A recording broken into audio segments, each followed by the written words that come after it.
You cannot now believe that you will ever feel better. But this is not true. You're sure to be happy again, and knowing this, truly believing it, will make you less miserable now. Abraham Lincoln. Before I make these humble original review videos, I always make a point to actually finish the game before writing the review. That wasn't possible for October's humble original title, Getting Over It with Bennett Foddy, because I'm afraid that if I keep trying to beat it before I write this review, I would probably develop a stomach ulcer from stress before I actually finish the game. And by that I mean, Getting Over It with Bennett Foddy is near the top of the list of my favourite games that I hate playing.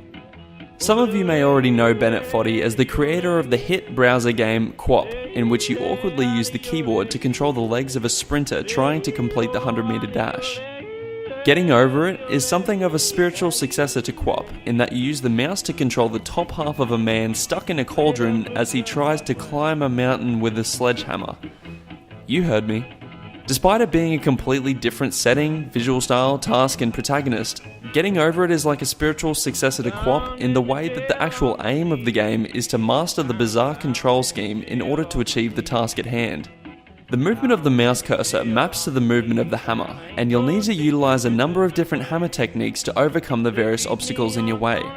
Techniques I've creatively coined such as the swing and fling, the grab and pull, the pogo, all need to be executed with precision, as flailing wildly will often send you crashing back down to the bottom of the mountain.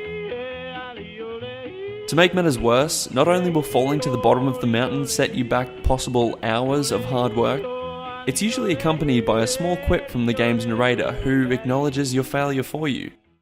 Oh, it happened again. Keep on trying, don't let it get to you. The narrator also provides a monologue detailing the game's inspiration and muses over the philosophy of failure as you reach certain points along the mountain.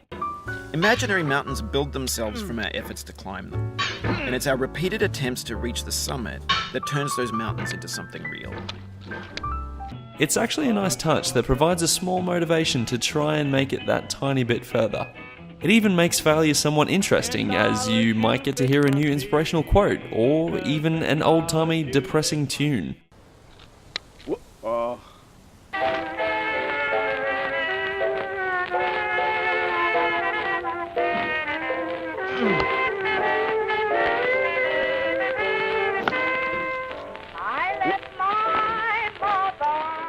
The visuals are pretty standard, with levels consisting of various textured surfaces that change as the game progresses, but the design and animation of the Cauldron Man is downright fantastic, and still makes me chuckle whenever I boot up the game. As heinously frustrating and difficult as Getting Over It with Bennett Foddy may be, I still found the game to be extremely compelling. The physics just feel right, and the controls work well despite being ridiculous and unwieldy.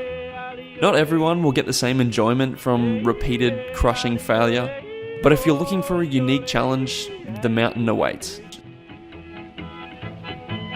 Turn down, boy, turn down. Hey!